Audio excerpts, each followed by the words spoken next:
supporting the movements to stop Keystone, the movements to stop what they call themselves in New Zealand as Apache tag. Apache tag. They have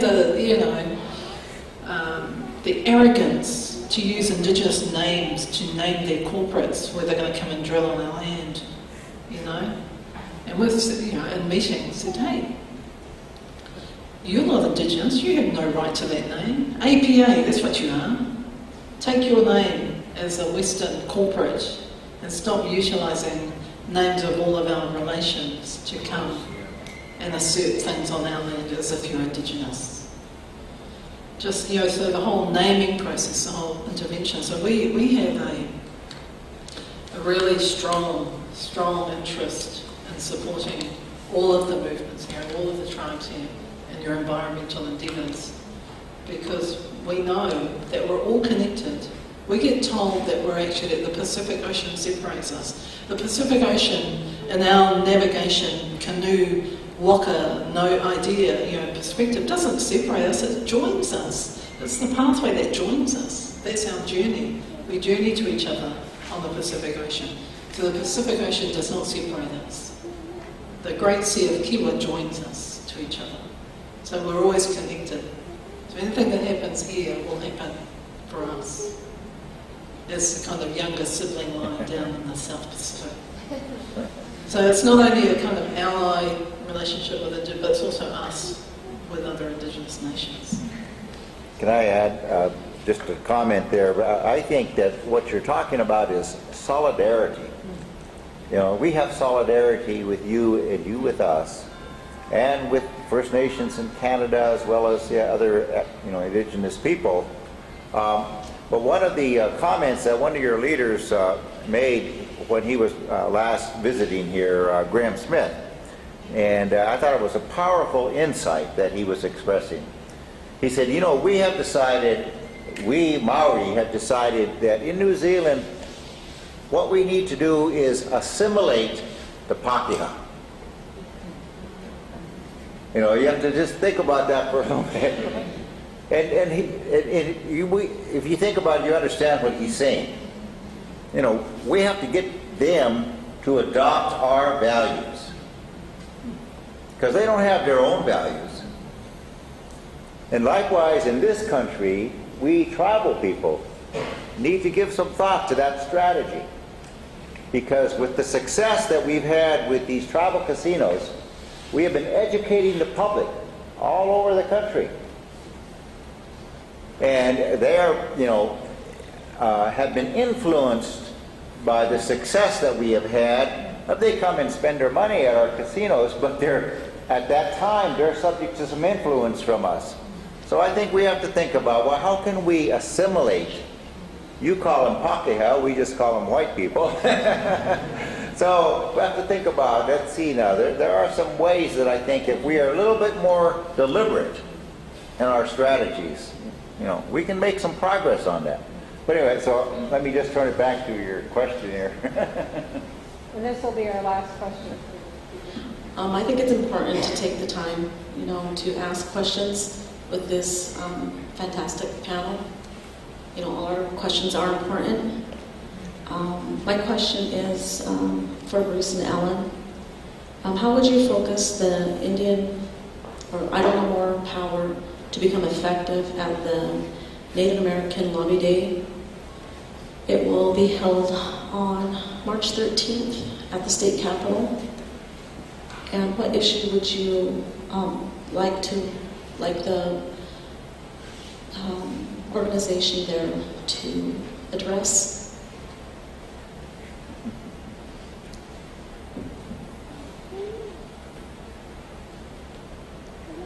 I'm thinking about your question. Because there are a lot of different things, but in terms of the context, you're talking about a lobby day, meaning that Native people come to the state capitol, come to the state legislature, and make their presence felt. So, and that's part of the Idle-No-More movement. They're making their presence felt. They're making a statement. They're asserting their themselves in terms of where that comes from. The Canadian government was saying, trying to dismiss these First Nations people as being, oh, they're just idle. I mean, they don't, have any sense about what we're trying to do for them. They just rather sit around and do nothing. So that was an attempt to dismiss them, and rightly, they responded saying, we are not simply idle, and we will not be seen as idle anymore. Now, I think that it would be possible to link that message to a more direct message, to our politicians here in Olympia. But I don't really, off the top of my head, have a way to describe that or a way to articulate that. But I think we need to maybe perhaps give that a little bit more thought. It's a wonderful suggestion you're making, though. Thank you.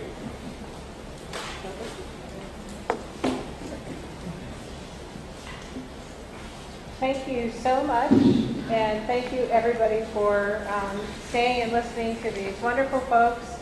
But in respect of their time and their effort, we would like to end the evening. And if anyone would like to share a song to head us on our way and remind us of our work ahead, that would be wonderful.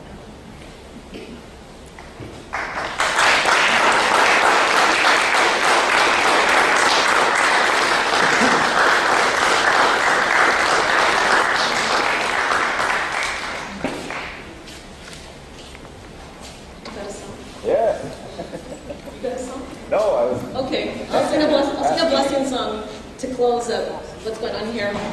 And I'd just like to thank my brother here for giving me some time on the floor. And the song comes from the Sand Family in Cleats. Oh,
I think Bruce has a song for us.